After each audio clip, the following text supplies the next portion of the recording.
Vaccine scientist Peter Hotez says recent pushback from Twitter users has been overwhelming for him after refusing to debate Democrat presidential candidate and vocal anti-vaxxer Robert F. Kennedy Jr. on the Joe Rogan Experience podcast, a controversial podcast, but extremely popular, extremely lucrative. It all started earlier this month when Hotez tweeted out an article criticizing a recent episode of Rogan's show interviewing RFK Jr.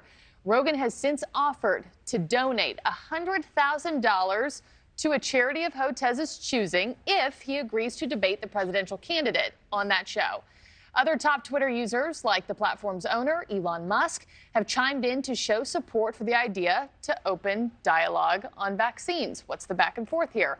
And we want to bring in Steve Krakauer to discuss. He is the author of the book Uncovered: How the Media Got Cozy with Power, Abandoned Its Principles, and Lost the People. Steve, good to have you with us. Thanks for joining.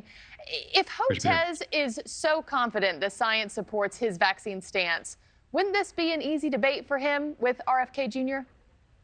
Absolutely. And at the very least, the idea of scientific debate, discussion, that is something that has a rich history. That's the way these things used to be. But this is really, it's a good sign of where things have developed over these last couple of years, particularly in the post-COVID pandemic world, where the establishment, orthodoxy, the consensus opinions around COVID, everything from vaccines to mandates to masks to lockdowns, go right on down the line.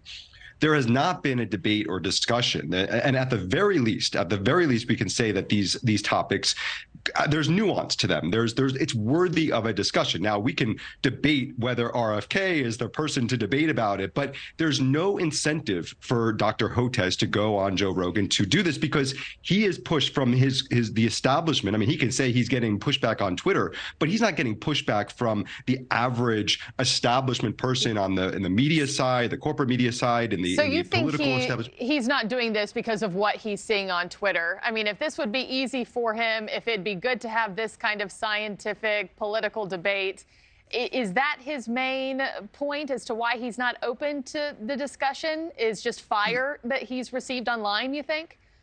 I think he can. I actually think that's a little bit of a distraction on his part. He's getting some pushback on Twitter, but he's not being pushed in the way that I think that in reality it's worth having a discussion. And again, he might say, well, okay, I don't want to debate RFK, but I would have a discussion with this person. But instead, he goes to his favored places. I know he was on MSNBC's Mehdi Hassan show to get a very softball interview. But the truth is, there have been all these sort of supercut videos that were put together that show his changing position on vaccines generally, on the COVID vaccine efficacy, on vaccine mandates. At the very least, it's worth having a conversation. But he has no incentive to do so because the idea of discussion and debate has become so fallen out of favor with our consensus orthodoxy establishment. He doesn't have any pressure. Yeah, and you bring me to my next point. If he agreed to this would obviously, be good for his charity of choice. But would it be good for the American people who listen in?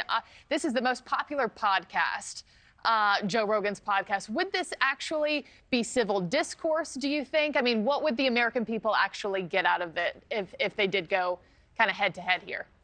Oh, absolutely. I think anytime you have discussion and conversation with smart people, and RFK, think what you want about his positions on vaccines or all sorts of positions. He is a smart, serious person.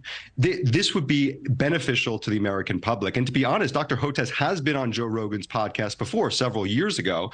And so it's a format that Joe Rogan, because I always controversial, he has long form, rational conversations with all sorts of people. Some people might say they're dangerous conversations. Okay, they're just normal conversations. And it's actually been the home to debates before. Tim Pool debated Jack Dorsey and during the height of the Twitter censorship conversation back in 2019. So there's a precedent for it. This would be absolutely good for the American public. And to be honest, we need to be having discussions and debates in general about COVID and COVID policy and with more people often. That you don't agree with. Absolutely. Learn some new perspectives, pull a chair up. Even if we disagree, that's all right. That is what America is. Steve Krakauer, thank you so much. We'll see where this goes. Thanks. We'll see if any minds are changed here. Thanks so much. I hope so. Yeah, Thanks. Talk soon.